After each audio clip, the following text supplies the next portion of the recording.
Scorpios, Cosmic Insight Astrology. I am your co-pilot, Christina. So this is your 2022 May video horoscope. And if you like my insight, please check out my website, which is www.urbanwitch.org.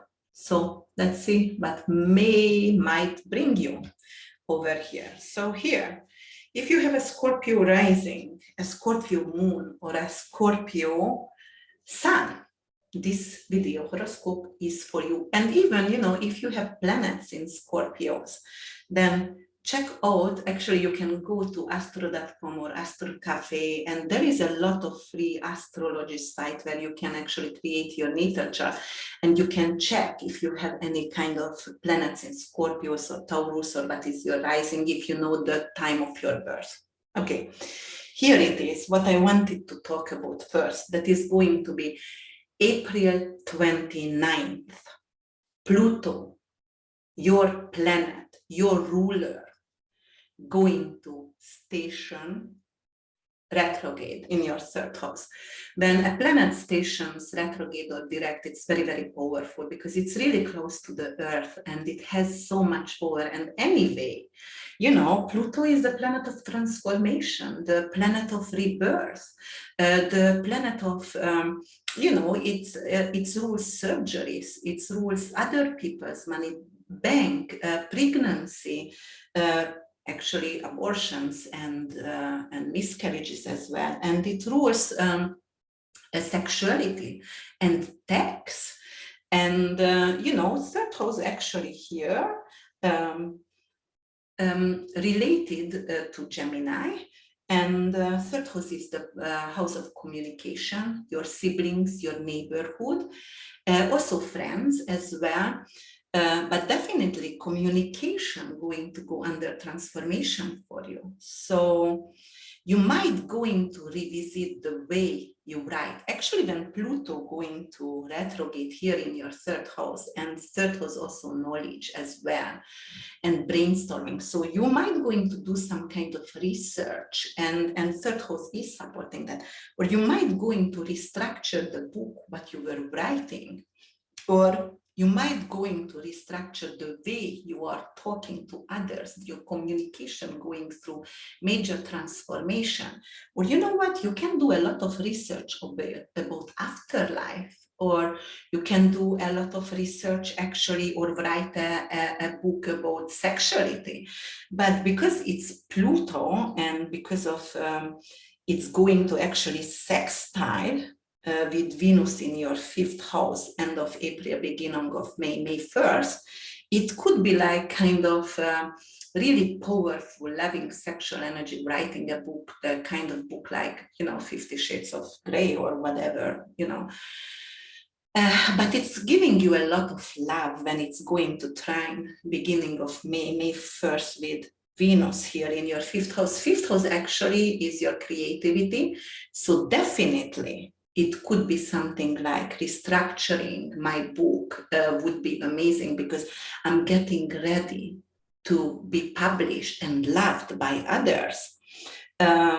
Fifth house also, and Venus over here, love to be here because she is in Pisces and she's in exalted sign. She feels like it's the most amazing vacation for her. She's spoiled here. She's really glowing here and loved here. Venus previously on the 27th of April was conjuncted with Neptune, and Neptune actually the higher octave of Venus, the higher octave of love. That's the unconditional love. So what's going on here?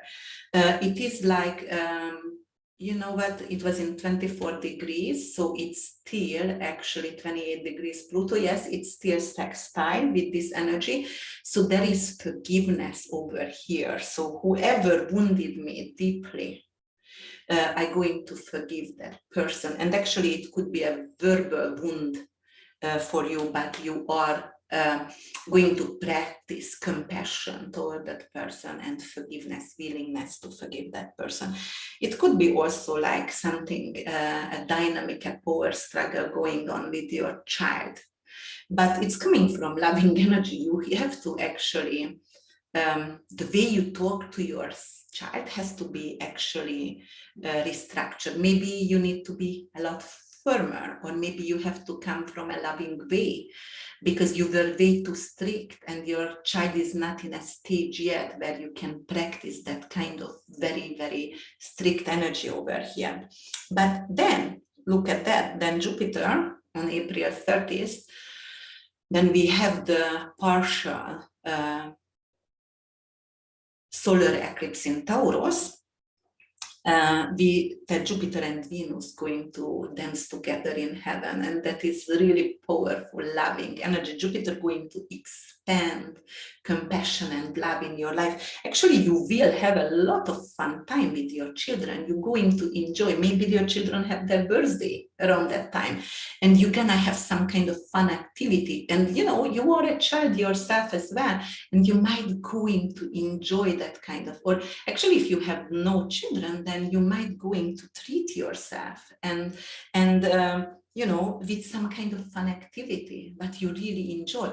Or, you know, it could be also like, I'm gonna start something which I really wanted to start when I was a little boy or girl, and I never had money for that.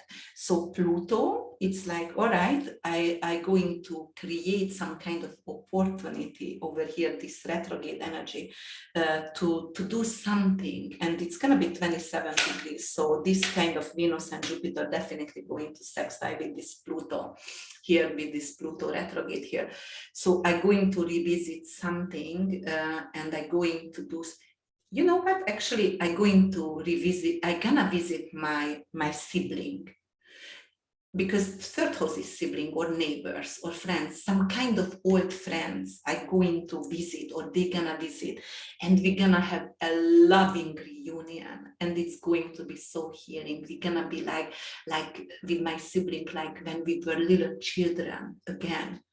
Okay, so Mars is still in Pisces. Mars doesn't like to be in Pisces, and you know, Mars could actually rule your circulation, and it could rule inflammation as well. Fifth house is your circulation and heart. And Pisces, it could be like some kind of heart issue which is going to increase water in your body. So it could be some kind of water resistance. So for example, edema in your leg or anywhere, you know, because of the circulation is off a little bit. So if you have that issue, please don't hesitate to look up your practitioner, your health practitioner, and ask for advice over there.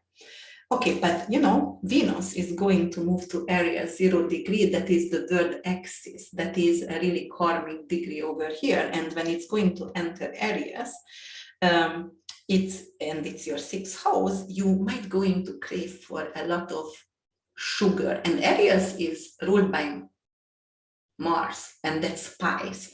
So Venus over here, you're going to actually crave for sweet and spicy. So, you know, together, sweet and spicy together. Maybe you're going to put cayenne pepper on your mangoes or on your apples, or maybe you're going to crave for jalapeno margaritas, whatever, you know, that could be like with your taste buds going on here. Sixth house is your head. Karmic degree, Mars related areas, but Venus is over there. Check out your blood sugar, because your blood sugar could actually decrease, because Aries is an initiator. It's a quick energy. It's like a spike. So it could be a temporary spike in your blood sugar, or some kind of sugar intolerance going on for you. All right. But usually, you know, Venus doesn't like to be in Aries, but Venus has double side. Venus is related material needs and related with money, and also has the love over here. So the material side, the luxurious side of Venus loves actually Aries, because Aries is initiating something.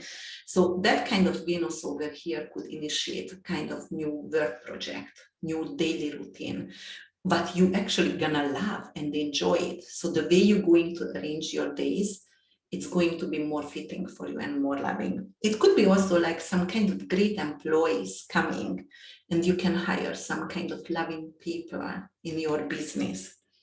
Then Jupiter going to join here May 10th, Venus in Aries. And they're not going to conjunct and be exact in Aries anymore. They're still conjuncting, but it's separating aspect. And eventually Venus going to move May 28 in Taurus in its own sign. So it's going to be separated totally, the conjunction. But this is still emphasizing some kind of work-related matters. So it is going to be like you creating a really loving workforce for yourself. Actually, you can redesign your office. You can redesign or make it more loving and more comfortable the way you are working. And you know what? Jupiter is expansive. It's the riches. It's expanding. You might going to expand your workplace, your office, or you might going to put some kind of luxurious stuff so you feel expensive and it looks expensive actually and loving. And you know, it's also foreigners. So you might actually hire foreigners at your business. It could represent that as well. Then Mars going to join Aries on May 24th. But by that time, May 28th, Venus is going to go to Taurus. But May 24th, you have free planet over here in your 6th house. When Mars is entering Aries, actually it could be something like, you know, I wanted to get some kind of injection, some kind of health related. I'm gonna start IVs because it's supporting my health, or some kind of B12 vitamins injection because it's giving me a boost. That kind of situation could come up health wise for you. So before here, when Mars was here in Pisces at 14 degrees, actually it's sextiled with Uranus in 14 degrees in your 7th house, and 5th house, it's your romance, romantic lives, lover, mistress, that's sexuality, and it's like unexpectedly I meet someone or unexpectedly I have an affair. Actually, I didn't want to have an affair, but you know, Pisces could make you drunk or drugged, or you know, like it doesn't have to be on the wrong way. Don't take it wrongfully, but you know, like, oh my God, I had too much drink and I had a mistress, I had an affair unexpectedly. All right, 7th house, and because of May 4th, Uranus and Sun conjuncting in your 7th house of marriage, this kind of affair can shake your relationship, tremor. It is like, it's not necessarily a good conjunction because on Monday perspective, it's giving earthquake and tremors and tsunami. So it's a tsunami in my relationship because I have done something here with cheating, right? All right, but it could mean different, and it's not gonna mean for all of you the same things, right? So then it's gonna go over here in 6th house. We were talking about that. And then Venus going to enter Taurus here on the 28th, and it loves to be here. So then it could be like a consultation. It could be kind of therapy. And you know, 6th house also could be therapy as well. And Jupiter here could like, okay, I had some kind of fallout with cheating, but Mars is coming here. I'm gonna initiate a therapy for heal my marriage. So Venus is coming here. So I'm coming from a loving place. It's gonna be forgiveness and it's healing here. Okay, but by that time, Sun's gonna be actually in Gemini already. And Mercury started out in Gemini for you in your 8th house. So it could be 8th house. It's, you know, the matter of inheritance and loans here, funerals and maybe pregnancies as well. So when Mercury goes retrograde here, it could be like, let's revisit that will. But you wrote before all the trust because something came up with it and we need to make a change over there. But it's gonna go back actually, May 22nd, gonna retrograde back to Taurus here in your 7th house. So it could be like, you know what? the prenup what we wrote with my wife or husband, it's not working anymore. So we need a new prenup, or we need a prenup. That could indicate that one as well. Like let's do, because I'm marrying, and let's do a prenup over here. However, Scorpios, let me see, you do have Uranus in your 7th house right now, transiting your 7th house, and it could represent a divorce. It could represent, if you are Scorpio rising, especially, but Sun and Moon also could have some kind of distance over here. Or it could indicate something like, maybe I find out my wife or husband is gay, because Uranus also associated with gayness. And, you know, like when Venus gonna go over here, you know, I find out, you know, my partner is actually is gay and coming out.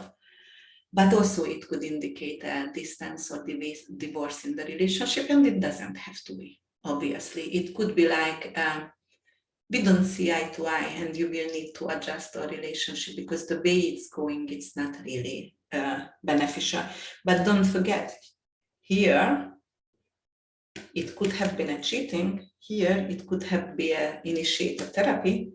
So if it's gonna work, then divorce not gonna be present. You just actually revisit it, and you just actually try to solve the issue. But if it's not gonna work, then it could lead to divorce, right? So yes, Mercury gonna go back here in your 7th house in Taurus. So it could be a prenup, or actually it could be like, yes, it's divorce. We started divorce right now, and I'm going to have to revisit the paperwork because of I don't agree with everything, but they want me to sign. And in case, you know, I wanted to revisit that. So whenever I'm ready after June 3rd, I will be able to sign the paperwork. So the other thing that I wanted to talk about, it is May 16th, the total lunar eclipse for you Scorpios. And actually, look at that. It's gonna happen in your 1st house, and 1st house, you have South Node over here as well, and North Node over here in your 7th house, all right? 22 degrees, 22 minutes. And actually this North Node, it's still squaring with Saturn. Saturn is in 24 degrees, and Saturn is, you know, the planet of hard work and work stamina, and your joint, your bones, your vertebrae, and but also it is the restriction, rejections, and delays. But in your 4th house, it could be like, all right, I have some kind of real estate matter which could get delayed, or I have some kind of issue. So I wanted to sell my house, but I can't right now.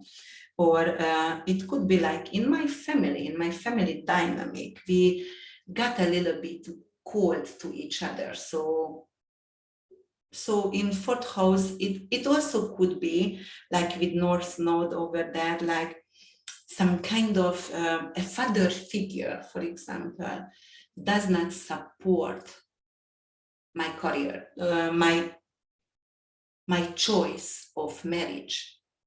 I don't get a blessing from a father figure or older male figure to marry with the person who I love. It could be also like business partner, like also like my family, a significant other doesn't support me to go in business relationship with this person, one-on-one relationship, because they find that person flaky, and they remind me not to do that. So the conflict can come up from there. And then what else we wanted to talk about? Yes, so we wanted to talk about that kind of eclipse here. And that's going to actually be May 16th in your 7th and 1st house. So we do have an 18 months of eclipse season, which started in November. And it's going to actually be 25 degrees, 18 minutes in Scorpio. And it is a total lunar eclipse. So it is a full moon, which is representing ending. And it's gonna conjunct with South Node 22 degrees, 22 minutes, right? Because it's 25 degrees, so it's still conjuncting, and not exact, but conjunct. So that is another ending. And because of Scorpio also representing and ruled 8th house, which is also ending, death and ending, it is like, you know, my ego actually have to get a rebirth here. My ego, my self-esteem, the way I present myself, because of, you know, first house is the way you present yourself. That's your mask, how you relate to others. So the first house over here, like, that has to end. Somehow I need to reinvent myself, totally reinvent myself.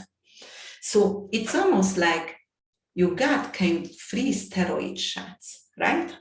And it is going to make you want to have, urge you to have that change in the way you look. So for example, a totally new look coming up for you, or you letting go the way, the ego, it's ego peeling, and you're going to get more humble, for example. It also could indicate like, I have to be more compassionate for my loved ones, for my other half. And why? Because Sun is opposition with Moon over here. So that is what you have to let go. Maybe you were a little bit selfish in a relationship. Remember what I said about cheating, possible cheating over here. And then it could be like, okay, maybe I have to pay attention to my significant other, if you have a Scorpio rising especially. And I have to hear my relationship. So pay more attention for my loved ones, for my other half, and let go of selfishness, let go of just thinking about myself. Okay, so what else I can say? So let me see Ceres. For example, Ceres is May 15th, going to move to Cancer. Where is Cancer for you? Here in 9th house.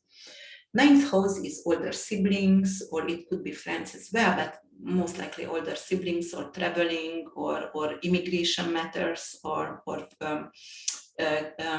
like, for example, diplomacy and higher education. So you actually have a fear to lose those things, because Ceres is an asteroid that is associated with loss, because Ceres lost her daughter, abducted. She been abducted, so that is like fear of loss over here in 9th house matters.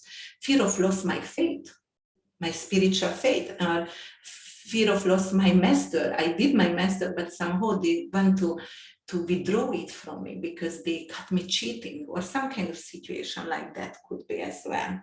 And then what else happening? So we were talking about Juno, what went in Pisces in April, middle of April. So it's got an extra boots over here in the romance area. So it's like kind of like, you know, Juno being cheated by Jupiter many times, but Juno is loyalty. So because of Juno going to Pisces middle of April and going to be around Neptune, and Neptune is forgiveness, so you might have a great opportunity to be forgiven. And then it could be gambling as well. So it doesn't necessarily have to be cheating, sexual cheating with your significant others. It could be like you are gambling, and you are gambling away the money and the house, or whatever matter, house, home, family home. Oh my, yes, you can gambling away the family home, or gambling. But Juno is here and Neptune is here, so the partner, if you go to and seek for example, heal yourself from this kind of addiction, then the partner is capable to forgive you then. Okay, and what else happened? So we talked about Vesta. Vesta also going to go to Pisces, and Vesta is the eternal flame. So that's quite obvious over here. Eternal flame with your children, so there is always loving energy. And eternal flame, it is like, okay, the passion is there. So even if you had some kind of fallout with your significant other, or you have some kind of fallout with your love, with your new romance in life, the eternal flame, the passion is there. And it could be reinitiated, like you get a boost from this kind of Vesta here. Okay, so, and then the last one is, it's going to be the new moon. And as I said, May 20th, Sun gonna go to Gemini in your 8th house, and then the moon going to be over here, coming here, and it's create a new moon, which is always new beginning, and in Gemini. So the way you are talking is going to be very transformative and really deep and really insightful and intuitive. You might going to talk actually a lot about death, a lot about your wills, a lot about the way you want to be treated after death. And yes, definitely it could be like a new beginning over there. Or like you will need to actually talk about sexual matters in your relationship. Like before, we didn't talk about intimacy with my partner because it was a taboo or whatever, and right now you want to. But actually, let me see. No, not because Pluto. So let me see. Venus was 1 point over here, sextile with Pluto, which is, and then it's coming here in May. Yes, actually, it could be like I'm giving a talk to my children, and I'm going to tell them about, like intercourse, or I'm going to have talk about the reproduction of humans. So it could be that as well. Or writing a book about reproduction and for children book. Okay, so if you loved my insight, don't hesitate to push the like button and give me some love over there and subscribe. And if you would like to have a personal reading, again, that is www.urbanwitch.org. Till we meet again. Bye.